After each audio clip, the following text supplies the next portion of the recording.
कई लोग कहते हैं गुरुजी क्या दही चढ़ाना जरूरी है शंकर पर, शहद चढ़ाना जरूरी है, घर चढ़ाना जरूरी है, शक्कर चढ़ाना जरूरी है?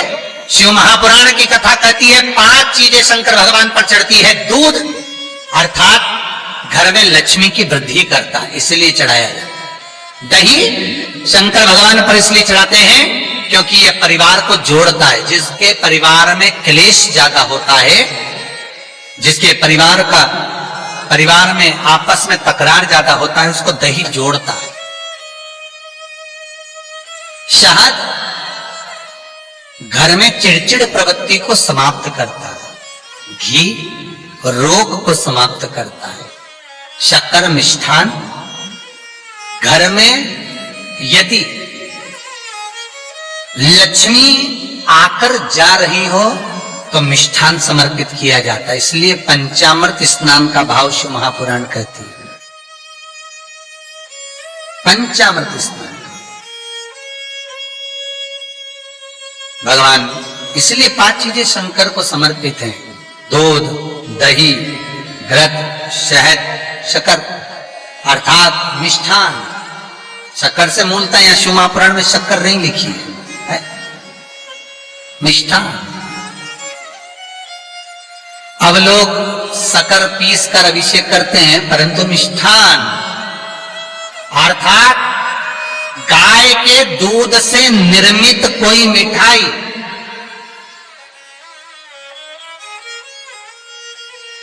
और उस मिठाई से भगवान शंकर का अभिषेक।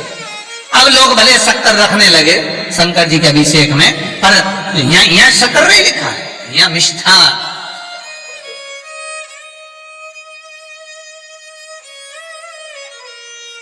हमारे यहां साहित्य भाषा में कहते थे उसको खांड अर्थात मीठा।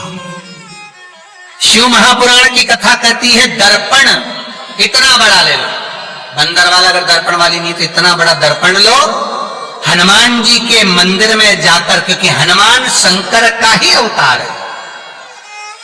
हनुमान जी के मंदिर में जाकर हनुमान जी के उल्टे पांव का थोड़ा सा सिंदूर, चरण का थोड़ा सा सिंदूर एक कागज में लेकर आ जाइए, और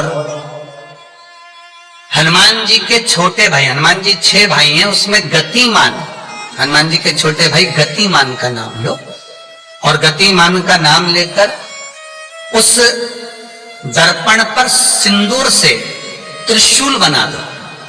सिंदूर से त्रिशूल बनाकर उस दर्पण को घर के बाहर,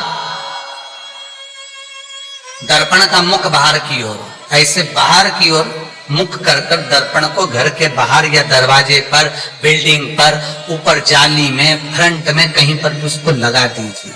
महाराज केवल शंकर का स्मरण कर कर, गतिमान का नाम लेकर, हनुमान के उल्टे पांव का सिंदूर का त्रिशूल बनाकर जो दर्पण को लगा देता है, आपको 1 महीने के अंदर अंतर मालूम पड़ जाएगा कि पिछले जो महीने निकले हैं उस महीने का अंदाजा लगाना कि घर में लोग कितने बीमार पड़ते थे, और इस दर्पण को लगाने के बाद बीमारी कम हुई कि नहीं हो कम तो ठंडा कर देना, क्या जा रहा है, पर करके जरूर देखना। विश्वास रखकर करोगे, भगवान शिव का अनुमोदन कर कर, भगवान शंकर पर विश्वास रखकर करोगे तो बीमारी घेर नहीं सकती। अकाल मृत्यु हो मरे जो काम करे चंडाल का, काल उसका क्या बिगाड़े जो भक्त हो महाकाल का। शंकर की आराधना करने वाला, शिव का स्मरण करने वाला, शिव को निवेदन करने वाला, शिव अर्चना में डूबने वाला, शिव का अनुमोदन करने वाला कभी दुखी नहीं हो सकता। तो शिव महापुराण की कथा कहती है शंकर को जितना जल प्रिय नहीं, शंकर को जितना बेल प्रिय नहीं, शंकर को जितना शमी प्रिय नहीं, शंकर को जितना दूध दही प्रिय नहीं, शंकर को अगर कुछ प्रिय है तो सत्य प्रिय है। सत्यम शिवम सुंदर। इसीलिए हमारे यहां शास्त्र कहता है, ब्रह्मा जी केतकी के फूल को लेकर आए, उसने झूठ बोला। ब्रह्मा जी गाय को लेकर आए, शंकर भगवान के सम्मुख में झूठ बोला। ब्रह्मा स्वयं झूठ बोले तो सिर कटा। कर्मनाशा नदी प्रकट हुई। और शिव महापुराण की कथा कहती है शंकर को सत्य प्रिय है। अगर झूठ बोला है इसीलिए शिव महापुराण का स्पष्टीकरण किया जाए, वर्णन किया जाए, तो पहले के समय में अदालत नहीं होती थी, पहले के समय में पंचायत नहीं हो सकती थी, पहले के समय में कोई सभाएं नहीं होती थी, पहले के समय में कोई निर्णायक मंडल नहीं होता था, पहले के समय में केवल एक निर्णय होता था। गांव के लोग ले जाकर शंकर के मंदिर में खड़ा कर देते थे, कहते थे उठा गंगा जली, और कहते तूने ऐसा नहीं किया।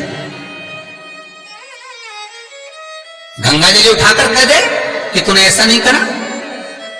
क्यों गंगा जली उड़वाते थे? क्योंकि लोगों ने शिव महापुराण सुन रखी थी। शिव महापुराण में श्री वेद व्यास जी वर्णन करते हैं कि शंकर के मंदिर में, शंकर के होतले पर, शंकर के मंदिर के अंदर, शिव की चौखट पर, शंकर के अनुमोदन में, शिव महापुराण के अंतर्गत शंकर के अनुमोदन में, शिव मंदिर में, शिव चौखट पर अगर कोई भूल से भी झूठ बोल देता है तो उसकी जिंदगी नरक जैसी निकलती है महाराज। इसीलिए कहते तो उठा गंगा जली, और कह दे तूने ऐसा नहीं, उठा बोल दे। आपके भी जीवन में अगर किसी को कष्ट है, फिर निवेदन करूंगा, मंदिर में अगरबत्ती भले मत लगाओ, मंदिर में दीप भले मत जलाओ, मंदिर में पेड़ा भले मत चढ़ाओ। अगर आपके मोहल्ले में, आपके पड़ोस में, आपके परिवार में, आपके नजदीक में अगर कोई दुखी है, कष्ट में है, उसको यदि प्रेम की वाणी भी बोल लिए, एक रोटी भी प्रेम की खिला दी, किसी के चेहरे पर इस्माइल ला दी, तो मंदिर में दिया जलाने के बराबर है साहब। मंदिर में दीप जलाने के लिए बेलपत्र भगवान माता पार्वती के अश्रु से है, रुद्राक्ष भगवान शंकर के अश्रु से है, शमी पत्र उमा और महेश्वर भगवान शंकर के विग्रह के सुख से जो जल प्रकट हुआ है, उस जल से शमी की उत्पत्ति है महाराज। दोनों के मिलन से, दोनों के मिलन से। जैसे एक मुखी से लेकर 14 मुखी तक रुद्राक्ष होते हैं। आपको पहले भी कथा में कहा, एक मुखी से लेकर 14 मुखी तक रुद्राक्ष होते हैं। सभी रुद्राक्ष का अपना अपना एक मंत्र होता है, अपनी अपनी एक साधना होती है जिसके अनुसार रुद्राक्ष काम करता है। एक मुखी रुद्राक्ष लक्ष्मी की वृद्धि के लिए होता है।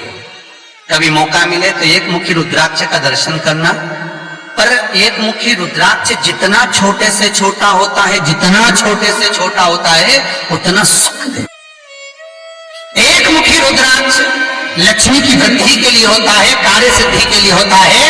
कोई भिखारी से भिखारी, गरीबड़े से गरीबड़ा भी अगर धारण कर ले, उसके घर में एक मुखी रुद्राक्ष अगर प्रवेश कर जाए तो सुख का अनुभव करा देता है, संपदा का अनुभव कराता है, सरस्वती का भाव प्रकट करता है, वैभव का भाव देता है। एक मुखी रुद्राक्ष का मंत्र है ओम ह्रीं नमः, ओम ह्रीं नमः। ये लक्ष्मी के लिए होता है महाराज। दो मुखी रुद्राक्ष बांधा को हरता है।